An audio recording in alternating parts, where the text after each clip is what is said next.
Intelligence మరియు deep fake content పెరుగుతున్న తరుణంలో కేంద్ర ప్రభుత్వం కీలక నిర్ణయం తీసుకుంది. సోషల్ మీడియా ప్లాట్ఫామ్లలో ఏఐ ద్వారా సృష్టించే కంటెంట్ను నియంత్రించేందుకు ఇవాళ కేంద్ర ఎలక్ట్రానిక్స్ మరియు ఇన్ఫర్మేషన్ టెక్నాలజీ మంత్రిత్వ శాఖ కీలక ఆదేశాలను జారీ చేసింది. ఏఐ ద్వారా రూపొందించిన ఫోటోలు, వీడియోలు లేదా ఆడియోలకు ప్లాట్ఫామ్లు తప్పనిసరిగా ఏఐ జనరేటెడ్ అనే లేబుల్ని వేయాలని సూచించింది.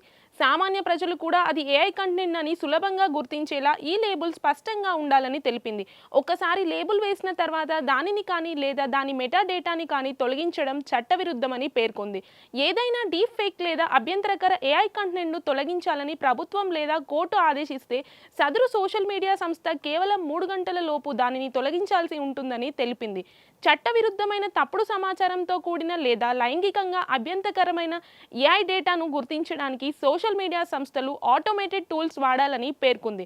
ఏఐ కంటెంట్ను దుర్వినియోగం చేస్తే ఎదురయ్యే చట్టపరమైన పరిణామాలు మరియు జైలు శిక్షల గురించి సోషల్ మీడియా ప్లాట్ఫామ్లు ప్రతి 3 నెలలకోసారి తమ యూజర్లకు సందేశాలు పంపాలని సూచించింది.